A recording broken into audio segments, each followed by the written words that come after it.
Lunes 7 de marzo de 2022, soy Paloma Barreto y sean bienvenidos a una nueva jornada informativa de JN Noticias. Tenemos nuestros titulares.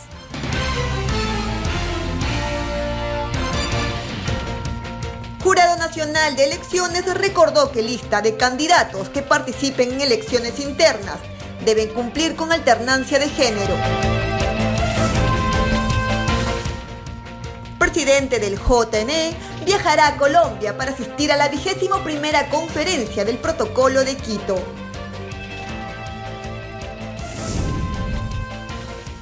Jefa nacional del RENIEC brinda JN Noticias balance de gestión y nuevos retos del ente registral.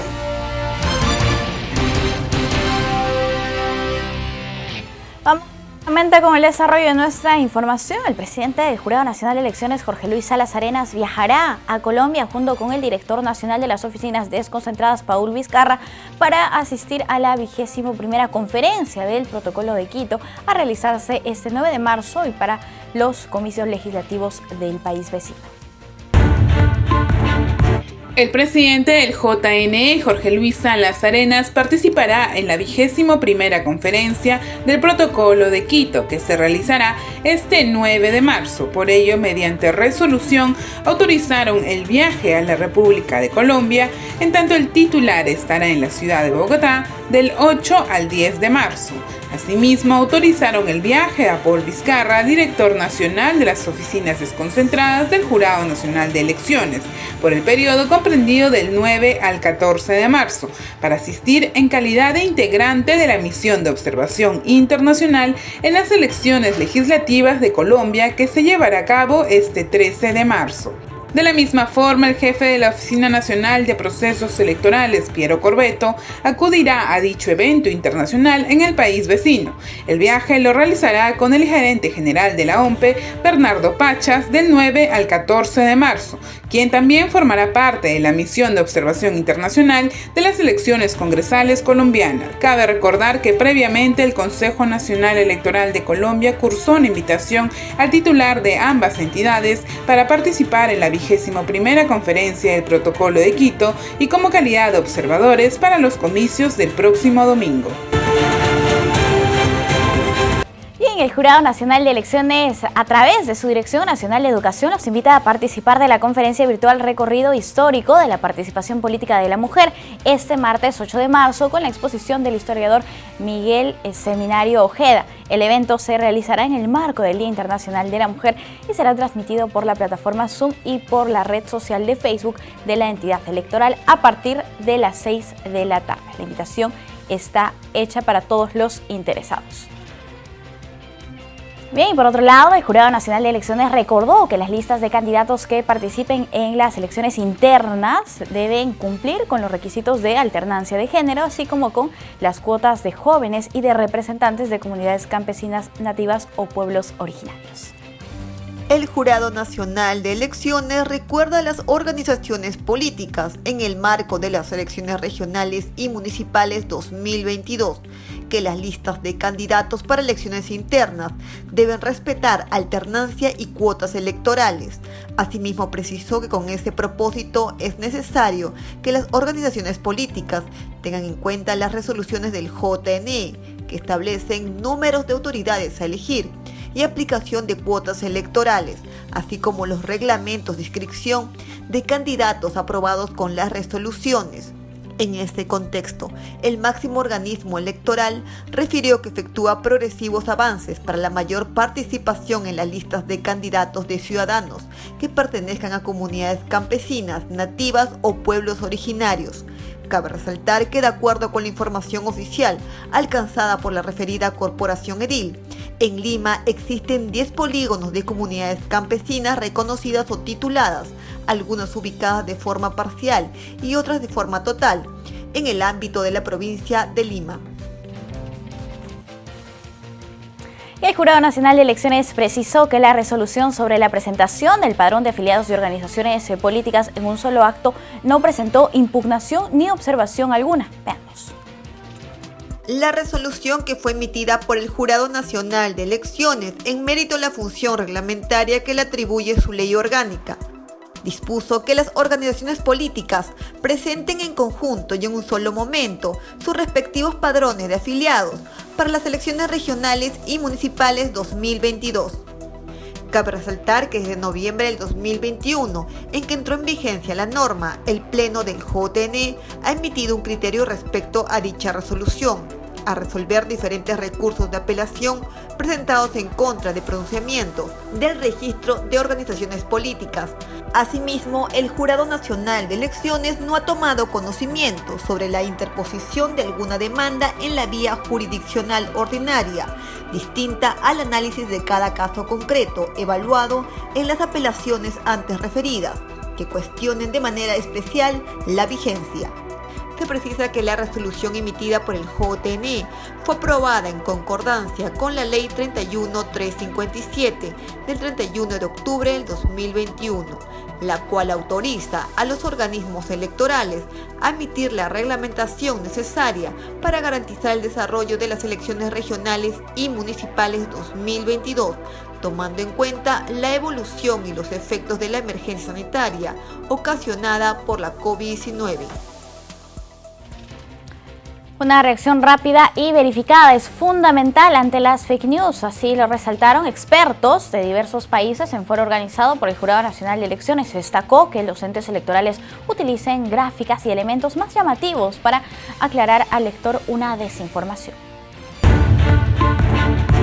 Una reacción rápida y verificada es fundamental para contrarrestar la desinformación que se difunde en época electoral, destacaron diversos especialistas durante el primer encuentro nacional de comunicadores y periodistas Información para la Democracia que organizó el JNE. Esta fue una de las principales conclusiones a la que llegaron expertos de Colombia, México y Perú. Se destacó que los organismos electorales en dichos países hayan implementado oficinas y estrategias específicas para combatir la desinformación a través de un permanente monitoreo de medios, así como hayan acudido directamente a las fuentes para verificar su veracidad. Tenemos convenios con plataformas digitales, firmamos convenios con Facebook, Twitter, Quai, para combatir las fake news durante las elecciones. Se creó también por parte de la organización electoral una plataforma que se llama Infocandidatos, que busca básicamente que esos ciudadanos que ven contenidos inexactos en las redes sociales acudan directamente al candidato y puedan hacer sus preguntas, que realmente digan cuáles son sus propósitos de campaña. En México, por su parte, existen medidas punitivas que se hacen efectivas cuando mediante falsas informaciones se mellan la honra. México tiene actualmente favorece enormemente la libertad de expresión. Básicamente todo el debate político está regido por dos principios. El principio de restricción mínima posible. Esto significa que el flujo de información en Internet debe restringirse lo mínimo posible y solo en circunstancias excepcionales, limitadas y previstas en la ley. Segundo, presunción de espontaneidad de la información publicada en redes sociales. Las opiniones e información publicadas en estos medios gozan de una presunción de espontaneidad que debe ser desvirtuada para probar su posible ilicitud. Sin embargo, sí existe un tipo penal que castiga la difusión de noticias falsas. Sin embargo, es un tipo penal muy pequeño y muy restringido. También se consideró importante educar a la sociedad para no compartir en redes sociales nada que antes no haya sido previamente verificado. La gente que ha quedado está trabajando ya en proyectos y planes y programas para enseñarle a la gente a reconocer los fake news, la desinformación, y también, tengo entendido, se está entrenando y apoyando a los periodistas de provincia, quienes tienen que, además, en un país tan distinto como el nuestro, no solamente luchar por la verdad en español, sino también en los otros idiomas que tiene nuestro país al interior. También se consideró importante educar a la sociedad para no compartir en redes sociales nada que antes no haya sido previamente verificado. Se consideró que esta labor no solo se realice en el ámbito urbano, sino que se expanda también a zonas rurales o alejadas, donde también existe mucha población votante que no habla español. Todo ciudadano peruano en cualquier ciudad o lugar donde se encuentre el territorio nacional tiene derecho a escuchar y a saber este contenido verificado que normalmente solamente circula en Lima o en contextos urbanos que tienen acceso a Internet. Entonces el trabajo era traducir estos contenidos en audios, en estos idiomas, para que puedan ser emitidos en radios que llegaran a la mayor cantidad de gente, a las mayores distancias posibles. Y en la siguiente nota conozca la cantidad de mujeres que estaban habilitadas para votar en las elecciones generales 2021, la cual evidencia que la población femenina en el Perú tiene una ligera ventaja. Durante las elecciones generales 2021 se evidenció que la cantidad de peruanas que viven en el país y se encontraron hábiles para votar el pasado 11 de abril es del 50,4%, con un total de 12.745.409 votantes mujeres. Esto demuestra una ligera ventaja numérica frente a la población electoral masculina. El padrón electoral, elaborado por el Registro Nacional de Identificación y Estado Civil y aprobado por el Jurado Nacional de Elecciones, contiene información sobre las diferencias que hay entre peruanos y peruanas, según el departamento donde viven y la edad que tienen. Aunque a nivel nacional y en muchos departamentos la cantidad de mujeres que se encuentran en el padrón electoral es superior a la de hombres, la cantidad de mujeres votantes siempre es inferior en los departamentos como Madre de Dios, Amazonas, Ucayali y San Martín. En relación a la edad, las cifras revelan que a partir de los 40 años hay más electores mujeres que hombres, y lo contrario ocurre con los menores de 40 años. Es momento de hacer una pausa en JN Noticias. Volvemos con más.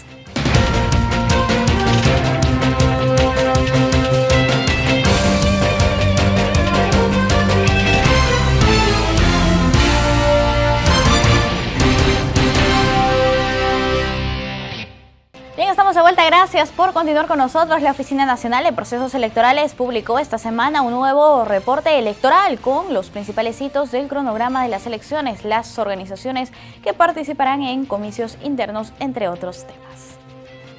¿Quién organiza las elecciones internas de mayo? ¿Cuántas organizaciones políticas participarán en dichos comicios? ¿Cuáles son las modalidades de elección que tendrán los afiliados y afiliadas? Estas son algunas de las preguntas que se resuelven en la nueva edición del reporte electoral de la OMPE. La publicación puede encontrarse y descargarse desde la página web del ente electoral. En la primera parte se muestra la línea de tiempo con los hitos de las elecciones internas y las funciones que cumple cada organismo del sistema electoral peruano. También se precisa que 98 organizaciones políticas han seleccionado la modalidad indirecta, a través de delegados, para escoger a sus candidatos de las elecciones regionales y municipales 2022. Por otro lado, 70 han decidido que sus afiliados y afiliadas elegirán de forma directa a sus representantes para los comicios de octubre. Asimismo, se presenta un artículo sobre la aplicación de la paridad y la alternancia al momento de elaborar las listas de candidaturas, así como los talleres que la OMPE viene realizando para la promoción de dicho tema entre la ciudadanía. Además, se da cuenta del primer viaje del jefe nacional Piero Corbeto para supervisar los avances referidos a la organización del proceso. El reporte electoral es una publicación bimensual en la cual la OMPE difunde actividades electorales y el trabajo que realiza en favor de la vida democrática en el Perú. Y por su parte, el Jurado Nacional de Elecciones aprobó el padrón electoral definitivo para las elecciones regionales y municipales, cumpliendo así con el cronograma electoral. En el mismo figuran más de 24 millones de electores que participarán en los comicios. El padrón electoral definitivo para estas elecciones regionales y municipales fue aprobado por el Jurado Nacional de Elecciones, ello en cumplimiento con el cronograma electoral de estos comicios. En el mismo figuran para los comicios regionales un total de 24.759.909 electores que participarán. De la misma, para elección municipal están divididos en los electores del padrón, que son 24.759.909, los ciudadanos extranjeros inscritos, que son 153, y el total de electores que sufragarán son 24.760.062 electores. La resolución publicada en el Diario Oficial El Peruano señala que se remite a la Oficina Nacional de Procesos Electorales los medios técnicos entregados por el RENIEC, los cuales contienen el padrón electoral definitivo. La resolución publicada en el Diario Oficial El Peruano señala que se remite a la OMPE los medios técnicos entregados por el RENIEC, los cuales contienen el padrón electoral definitivo. La resolución es firmada por los 5 miembros del Pleno del Jurado Nacional de Elecciones. La OMPE informa a las organizaciones políticas y alianzas electorales los formatos actualizados para que presenten su informe financiero anual. Detalla además que de no presentarlo calificaría como una infracción grave. Mediante resolución publicada en el Diario Oficial El Peruano, la OMPE aprobó la actualización de los formatos para que las organizaciones políticas y alianzas electorales entreguen su información financiera anual. El ajuste a dichos documentos está acorde a los criterios establecidos por el Consejo Normativo de Contabilidad, ente encargado de aprobar las normas de contabilidad para su aplicación en el sector público y empresas privadas. Cabe recordar que el artículo 99 del Reglamento de Financiamiento y Supervisión de Fondos Partidarios establece que las organizaciones políticas y alianzas electorales deben presentar ante la OMPE en el plazo de 6 meses, una vez culminado el cierre del ejercicio anual, el informe financiero anual, sus estados financieros y registros de ingresos y gastos efectuados, según las normas aprobadas por el Consejo Normativo de Contabilidad y el Reglamento. La citada norma establece como infracción muy grave el incumplimiento de la presentación de la información financiera anual en el plazo previsto en la Ley de Organizaciones Políticas. Esta infracción aplica una multa no menor de 31 ni mayor de 100 UIT, la pérdida del financiamiento público directo y que, en caso de disolución de la alianza, la sanción se extiende a las organizaciones políticas que la integran. Las organizaciones políticas y alianzas electorales que deseen obtener la resolución actualizada pueden encontrarla ingresando a www.ompe.gov.pe en el módulo Resoluciones. La OMPE publicó una disposición donde reitera la prohibición de celulares y dispositivos de foto y video en cámaras secretas. El día de la jornada electoral, centros de votación serán permanentemente vigilados por efectivos de la Policía Nacional del Perú y las Fuerzas Armadas. Mediante resolución publicada en el Diario Oficial El Peruano, la OMPE aprobó disposiciones con el objetivo de mantener el orden y proteger la libertad personal durante los procesos electorales, referéndum y otras consultas populares. En la norma, se reitera la prohibición del uso de celulares, equipos de fotografía y de video en las cabinas de votación. Para ello, los coordinadores del local de votación colocarán en las instalaciones los letreros con la indicación sobre dicha restricción e informarán a los miembros de mesa sobre esta disposición. Además, la norma establece que los efectivos de las Fuerzas Armadas y policiales solo permitirán el ingreso a los ciudadanos que voten en dichos locales y a los funcionarios de los organismos electorales, personal del Ministerio Público, personeros y observadores debidamente acreditados.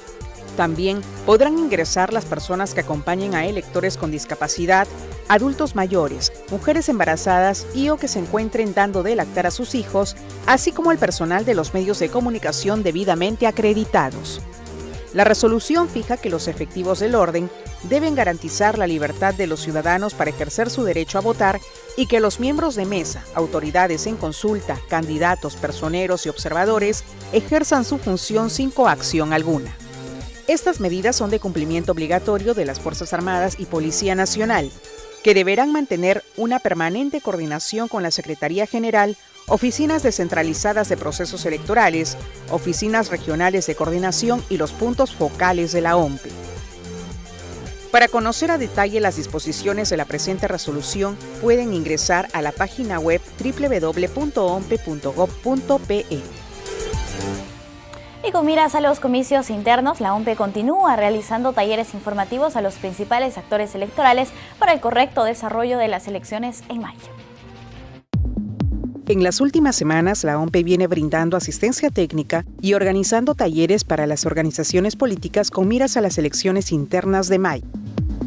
En Arequipa, Iquitos, Tacna y Trujillo, especialistas de la Gerencia de Supervisión de Fondos Partidarios del ente electoral se reunieron con dirigentes de 39 movimientos regionales en talleres informativos.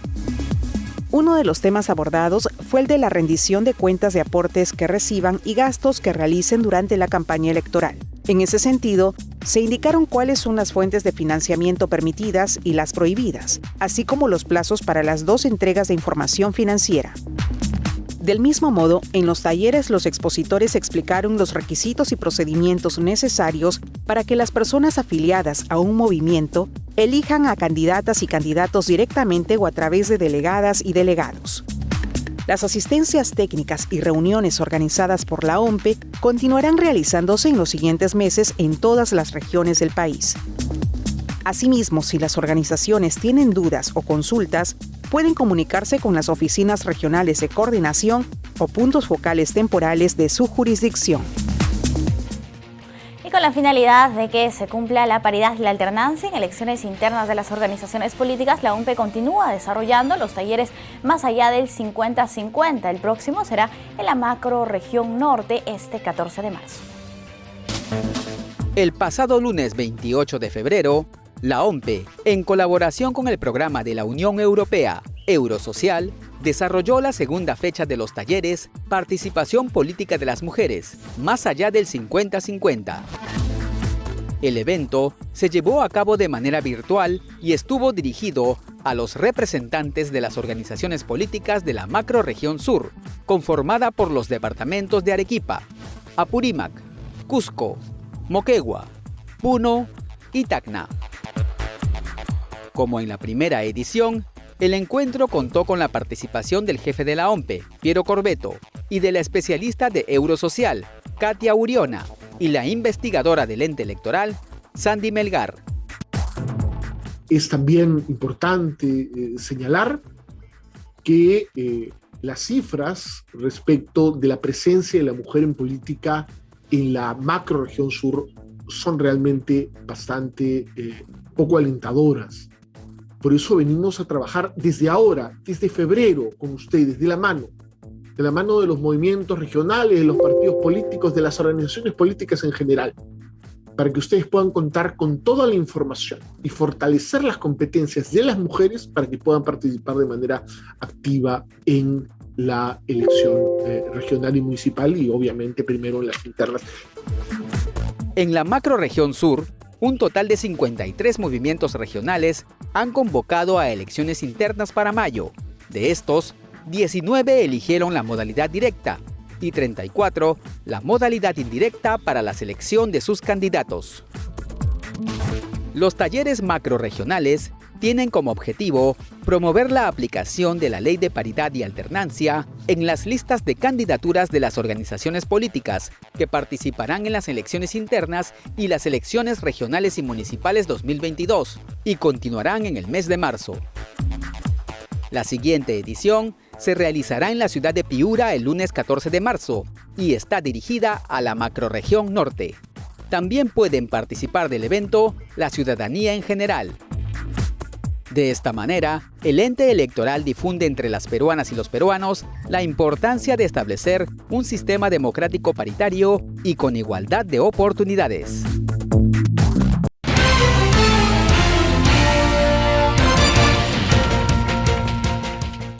Tenemos una entrevista y hoy vamos a conversar con la doctora Carmen Velarde Queclin. Ella es jefa nacional del Registro Nacional de Identificación y Estado Civil. ¿Cómo está, doctora? Bienvenida, muy buenos días. Buenos días, Paloma, muchas gracias. Un saludo cordial para ti y para todos los televidentes que nos están viendo. Muchísimas gracias. Gracias, doctora, por acompañarnos en esta edición de JNE Noticias. Y vamos a primero hablar de cómo usted asume este nuevo reto hace 18 meses cuando ingresa al Registro Nacional de Identificación y Estado Civil, considerando además que la mujer ha venido cumpliendo un rol importante recientemente en cargos importantes en nuestro país. Coméntenos, por favor.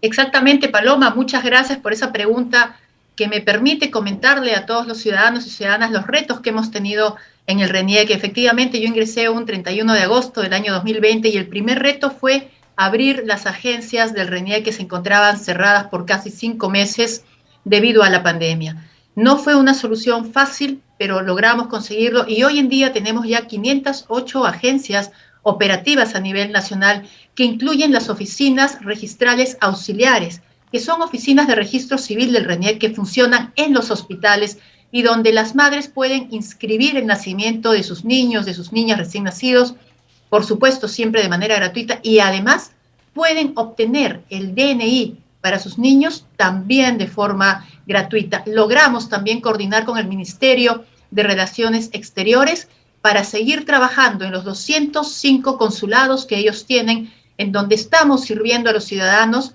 con la tramitación y entrega del DNI, incluso ya el aplicativo de DNI biofacial, que es uno de los aplicativos que lanzamos para que los ciudadanos no tengan que acudir tanto a las agencias del RENIEC para realizar una renovación de DNI, ya lo pueden utilizar también los peruanos en el extranjero y recogerlo cerca de sus consulados también. Así que seguiremos trabajando. Para este año tenemos un reto grande y es que vamos a incorporar los registros civiles en línea en los consulados y vamos a empezar con los pilotos en Miami y Patterson prontamente.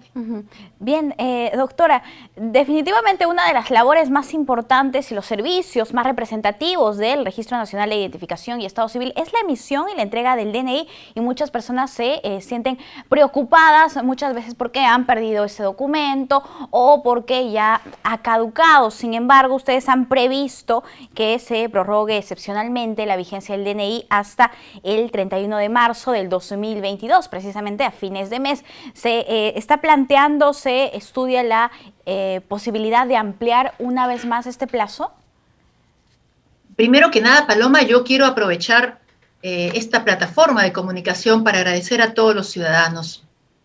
Nosotros el año 2021 hemos realizado más de 8.200.000 trámites de DNI de los ciudadanos.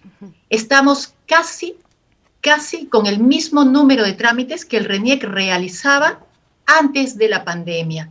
Y es más, hemos logrado este número sabiendo que no estamos al 100% de los aforos. Gracias por eso a todos los colaboradores del RENIEC que han trabajado siempre con mucha dedicación y compromiso, pero gran parte de esto ha sido que los ciudadanos han utilizado el aplicativo de DNI biofacial para poder renovar su documento de identidad. El año pasado, el año 2021, más de 1.100.000 personas utilizaron este aplicativo para renovar su DNI y poder recogerlo prontamente en las agencias del RENIEC.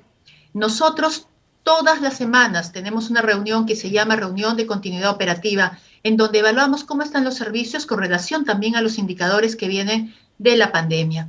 Debido a eso es que en diciembre decidimos prorrogar la vigencia del DNI hasta marzo, a pesar que nuestra decisión era no continuar con ello. No obstante, sabíamos que se venía la tercera ola, conocíamos sobre la afectación que iba a ocasionar en el país. Los colaboradores de RENIEC también son humanos, lamentablemente también fuimos atacados por la pandemia. En el RENIEC incluso la fábrica del DNI, la sede operativa donde nosotros elaboramos el documento nacional de identidad, tuvo que cerrar por poco más de 9 días. Esos fueron días que nos han afectado bastante en el trámite del DNI, por lo que lamentablemente está demorando un poco la entrega. Pero ya nuestros colaboradores están mejor, se están reintegrando también nuevamente a las labores. No obstante, todo esto a nosotros nos indica que lo más probable es que tengamos que evaluar una nueva ampliación de la vigencia que tal vez sea hasta junio. No obstante, yo quisiera esperar todavía los indicadores que me hagan llegar las distintas direcciones del RENIEC para tomar la mejor decisión, siempre en base a sustentos. Bien, en todo caso estaremos a la expectativa, doctora. Por otro lado, un derecho de todo ciudadano es recibir la atención de los servicios del Estado en su lengua de origen. Lamentablemente esa no es una realidad aquí en nuestro país. Sin embargo, el RENIEC hace distintos esfuerzos por hacer un registro civil bilingüe. Coméntenos más al respecto. Efectivamente, desde el año 2014 el RENIEC creó el registro civil bilingüe y ha incorporado ya 13 lenguas originarias para poder entregar las actas de nacimiento, matrimonio y defunción en la lengua materna de los ciudadanos, de las ciudadanas y también en castellano. No obstante, es importante destacar algunas cifras. RENIEC desde el año 2014 tiene poco más de 214.000 actas de nacimiento, matrimonio y defunción entregadas en lengua originaria. De ese total, el año 2021 hemos realizado 73.000 actas. Es decir, que hemos podido llegar a más ciudadanos, más ciudadanas que han podido inscribir, registrar los nacimientos, los matrimonios o cualquier defunción también en su propia lengua. Pero nosotros el pasado 21 de febrero, durante el Día Internacional de la Lengua Materna, lanzamos el proyecto también de registro civil bilingüe para toda la ciudadanía. ¿Qué significa este proyecto? Es un proyecto que con apoyo del Banco Interamericano de Desarrollo nos va a permitir en los próximos 2 años seguir incorporando mayores lenguas maternas, lenguas originarias, para poder llegar a los casi más de 4 millones de peruanos que hablan una lengua originaria. Justamente ese día incorporamos al RENIEC la lengua quechua collao para atender a los ciudadanos de Cusco, de Moquegua y de Puno que manejan esa lengua materna. Creemos nosotros que esta es una manera de incluir a todos los peruanos. Por supuesto, también tenemos el reto más adelante de seguir sacando productos y servicios también en lengua de señas, también información en braille, para poder llegar a más peruanos. Listo, doctora. Ahora, el RENIEC forma parte de los organismos del sistema electoral y cumple una función en cada uno de los procesos electorales, precisamente elaborando el padrón electoral. ¿Cómo es que ustedes realizan esa función? Gracias, Paloma. Es una función muy delicada, como tú sabes. Para eso tenemos nosotros que ir depurando el registro único de identificación de personas naturales, que es el gran registro donde RENIEC tiene los datos de todos los ciudadanos que cuentan con su DNI. Esto implica tener la inscripción de las defunciones para retirar a las personas fallecidas de toda esta lista. También las personas que han cambiado de domicilio, pues actualizarlo nosotros en nuestros registros. Aquellas personas que todavía tienen un DNI de niños, un DNI amarillo, pero que ya tienen 18 años, pues tienen que hacer la renovación. Nosotros actualizamos toda esa data. Por eso, el año pasado, a fin de preparar el padrón electoral para las elecciones regionales y municipales que vamos a celebrar este año en octubre, pues decidimos lanzar una campaña que se llama El Padrón Lo Hacemos Todos. Era una campaña que tenía como fin que primero la ciudadanía tomara conciencia si estaba o no en el padrón. Hicimos una prepublicación, vamos a decirlo así, del listado, de la información de los ciudadanos que teníamos nosotros en el RENIEC, y allí muchas personas, más de 150.000, pudieron verificar si estaban ellos registrados, si estaba registrado un familiar también que ya haya fallecido. Si así fuera, podían contactarse con el RENIEC para hacernos llegar el certificado de defunción y con eso nosotros generar el acta de defunción y retirar a esa persona del padrón electoral. Pero también hubo personas que pudieron verificar que su familiar fallecido ya no se encontraba allí, y además aquellas personas que ya tenían más de 18 años y que aún seguían con una foto de niño con su DNI de menor de edad, los invitamos a hacer la renovación por un DNI de adultos. Más de 50.000 personas hicieron ese canje. Luego de eso, ya nosotros verificamos, hicimos el cierre del padrón el 2 de octubre del año pasado y verificamos domicilios también. Muchas personas habían hecho cambios domiciliarios casi a última hora, al momento del cierre del padrón electoral, y hemos logrado más de 169.000 verificaciones domiciliarias en casi 312 distritos del país. Se han presentado una gran cantidad de impugnaciones a los domicilios de varios ciudadanos. Nosotros hemos ido, como ven ustedes, a gran cantidad de distritos para realizar esa labor, y hemos encontrado también que varias personas no vivían en el domicilio que nos habían dicho, con lo cual el RENIEC los notifica para que ellos sepan que se les va a devolver al domicilio anterior en lo que se refiere al tema del padrón electoral. Listo, doctor. Actualmente, ¿cuál es el proceso en el que se encuentra este padrón de afiliados de las organizaciones políticas? Porque recordemos que próximamente, en mayo, vamos a celebrar las elecciones internas de los partidos políticos. Mire, Paloma, el año pasado hemos apoyado al Jurado Nacional de Elecciones, quienes nos hicieron llegar varios listados, varias fichas de afiliados de los partidos políticos que deseaban inscribirse para estas elecciones regionales y municipales. Hemos revisado más de 1,5 millones de fichas. Nosotros culminamos la revisión también en el plazo que estipulamos. Hemos hecho llegar ya toda la información al Jurado Nacional de Elecciones para que ellos puedan hacerla llegar a su vez también a la Oficina Nacional de Procesos Electorales y se lleven a cabo, por supuesto, las elecciones internas de los partidos políticos. Perfecto, listo, doctora. Al cumplir 1 año y medio de su gestión, ¿cuál ha sido la mayor satisfacción de sus labores? La mayor satisfacción es hacer que las cosas vayan sucediendo. No voy a decir hacer que las cosas sucedan, sino que vayan sucediendo porque estamos en ese camino. En el RENIEC hemos buscado que la institución cuente con una paridad, por ejemplo. Tenemos 52% de nuestro personal son colaboradoras, son mujeres, y ya el 49% también de nuestros directivos son también mujeres.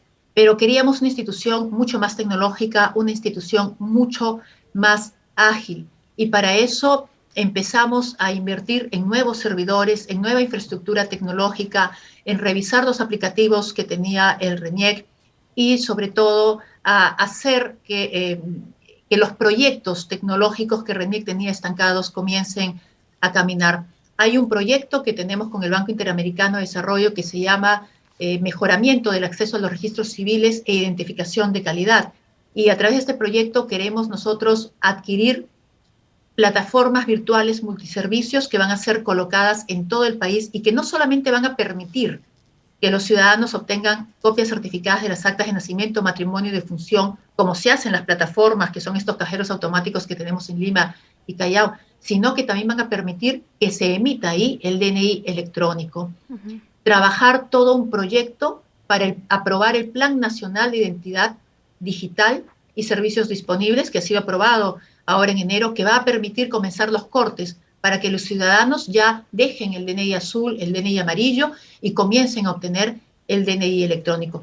Todo eso es un gran reto, porque implica primero hacer frente a los procesos de contrataciones del Estado, que son procesos muy engorrosos, procesos que muchas veces pueden caer también en desierto y uno tiene que volver a empezar. Implica hacer un rediseño de los procesos internos que tiene el RENIEC también para hacer que sean mucho más ágiles, para hacer que las cosas no se repitan constantemente. Nosotros tenemos que lograr las cosas en 3 pasos y no en 5, 7 o 10 pasos.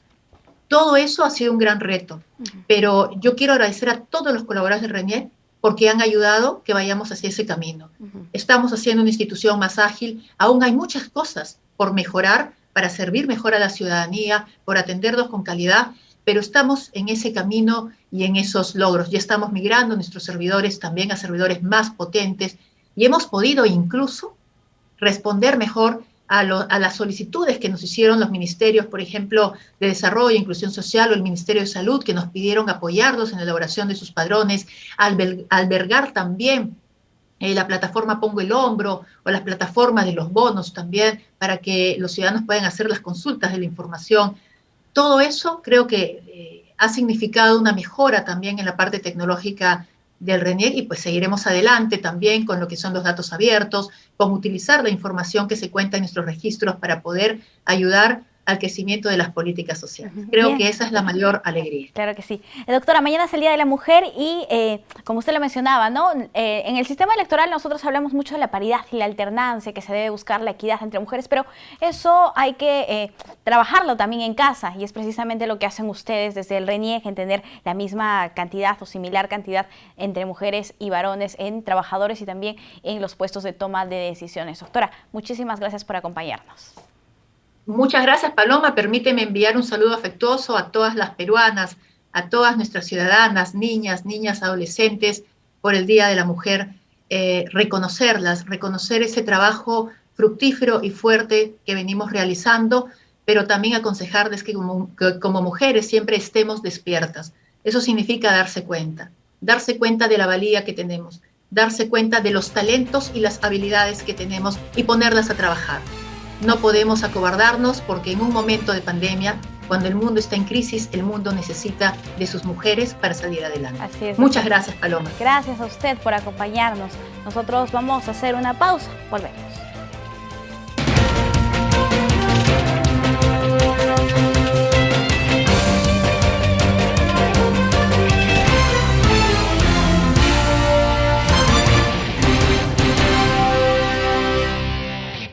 Veamos ahora en JN Noticias las 5 noticias oficiales más importantes del día, elaboradas por la Agencia de Noticias Andina. Bienvenidos desde la Agencia de Noticias Andina, estas son las 5 noticias del día. Anoche llegó al país un nuevo grupo de compatriotas repatriados desde Ucrania. Se trata de 4 ciudadanos peruanos que arribaron vía vuelo comercial al Aeropuerto Internacional Jorge Chávez. Ellos se suman a los 13 connacionales repatriados que llegaron el día 5 y fueron recibidos por el presidente Castillo. La Cancillería señaló que continuará el arribo de más ciudadanos peruanos que huyen del conflicto bélico que afecta a esa nación. La Junta de Portavoces del Congreso sesiona hoy a partir de las 9 de la mañana. Según la convocatoria, los legisladores podrán asistir de manera presencial o virtual. Esta reunión ocurre un día antes de la presentación del jefe del gabinete ministerial Aníbal Torres, quien, acompañado por los demás ministros de Estado, presentará la política general de gobierno y las principales medidas de su gestión. Los programas habitacionales del Ministerio de Vivienda permitieron a los peruanos acceder en febrero a un total de 4.219 viviendas en las zonas urbanas del país. A través del programa Techo Propio se facilitó el acceso a 3.366 viviendas y 853 inmuebles en cuanto al nuevo crédito Mi Vivienda. En ambos se desembolsó en ese mes cerca de 267 millones de soles. La atención en los Centros de Mejor Atención al Ciudadano MAC a escala nacional se realizará sin cita previa a partir de hoy, informó la Presidencia del Consejo de Ministros.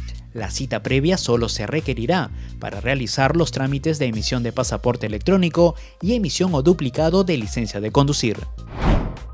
El Ejecutivo aprobó una transferencia de 459.032.655 soles para financiar el inicio y la continuidad de 541 obras que comprenden la recuperación de instituciones educativas, sistemas de agua potable, alcantarillado, saneamiento básico, pistas, veredas, caminos vecinales y puentes que beneficiarán a la población de 12 regiones. Para mayor información, no se olviden de visitar andina.p. Y queremos dar un saludo a todos nuestros compatriotas de Trujillo que durante esta semana celebran sus 487 años de fundación política. Veamos el informe que al respecto nos han preparado los amigos de nuestro canal aliado TV Cosmos. Con el objetivo de conmemorar el importante legado histórico de la ciudad de Trujillo, la Municipalidad Provincial preparó una serie de actividades para celebrar el 487 aniversario de fundación de la ciudad, cuyo día central fue el sábado 5 de marzo. En un marco de la lucha contra la COVID-19, en todas las actividades se respetaron los protocolos de bioseguridad. El día sábado, día central, las actividades comenzaron con la misa del Te Deum, que contó con la participación de todas las autoridades regionales, encabezadas por el gobernador regional Manuel Yempén. Asimismo, estuvieron presentes el alcalde de la Municipalidad Provincial de Trujillo, José Ruiz, el jefe de la tercera macrorregión policial de la Libertad, Max García, entre otras autoridades. Luego de la misa realizada en la Basílica Mayor, se realizó el izamiento del pabellón nacional en la Plaza de Armas, donde el burgomaestre brindó su mensaje por las celebraciones, pidiendo paz y unión a la sociedad y el trabajo por el bien común. Más aún cuando nos encontramos en medio de una crisis sanitaria, económica y de seguridad. 5 de marzo del año 2022, recordamos los hechos históricos que deben ser contados de generación en generación, no para cambiar el pasado, sino para mejorar nuestro futuro. Trujillo, ciudad de la eterna primavera, no solo cuenta con bellos paisajes naturales, sino también es la cuna de grandes hombres que ofrendaron su vida por la nación. Luego de esta actividad, se dio pase al desfile cívico-militar y con ello concluyeron todas las actividades por la Fundación de Trujillo.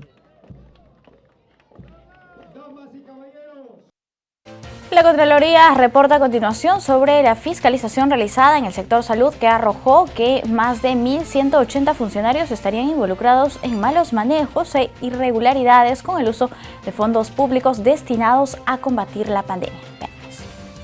La pandemia por la COVID-19 es una de las peores tragedias que nos ha tocado afrontar en los últimos años por las pérdidas de vidas humanas, las consecuencias en salud que muchos padecen hasta el día de hoy, el aislamiento social obligatorio y también por el perjuicio económico en contra del Estado causado por la irregular actuación de malos funcionarios públicos durante la emergencia sanitaria. La Contraloría General indicó que entre el 2020 y 2021, es decir, en los primeros años de la pandemia, se emitieron más de 15.000 informes de control relacionados a la emergencia sanitaria por la COVID-19, de los cuales 15.060 corresponden a informes de control simultáneo. En estos se advirtieron 26.800 situaciones adversas en el uso de los recursos públicos para que los gestores adopten oportunamente medidas correctivas.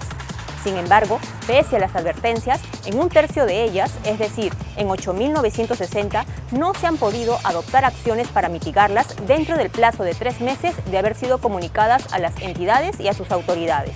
También se emitieron 386 informes de control posterior, con los cuales se han podido identificar hechos de irregularidad, así como a sus responsables.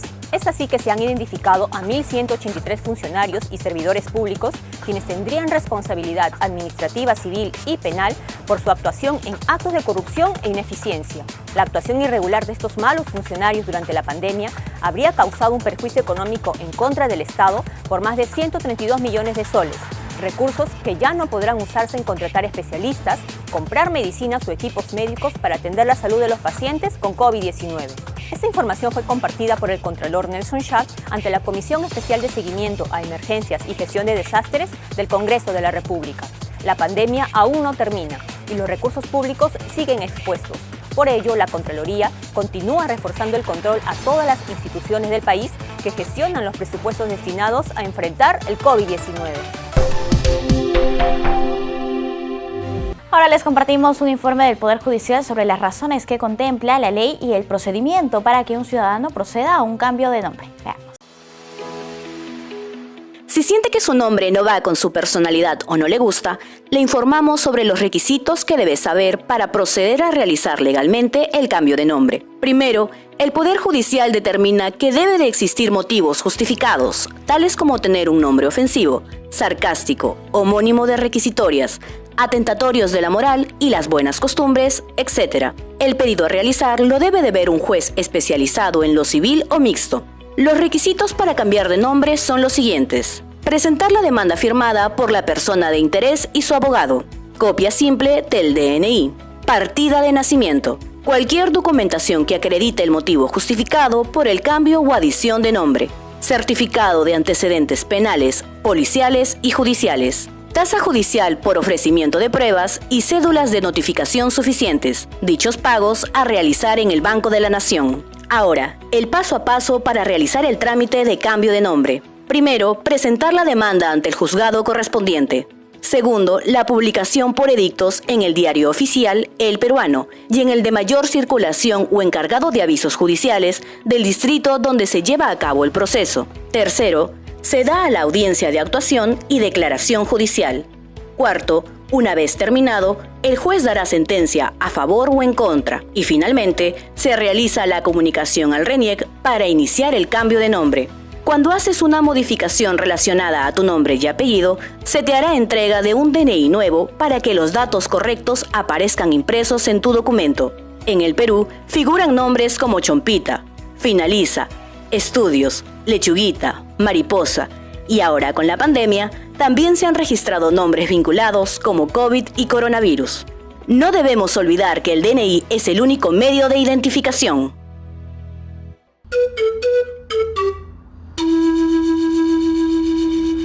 Amigos, llegamos al final del programa. Muchas gracias por acompañarnos aquí en el canal 516 de Movistar TV, las redes de JNE y por la señal de nuestros canales aliados. Ahora los dejamos con imágenes del turismo de aventura en nuestro país. Permiso.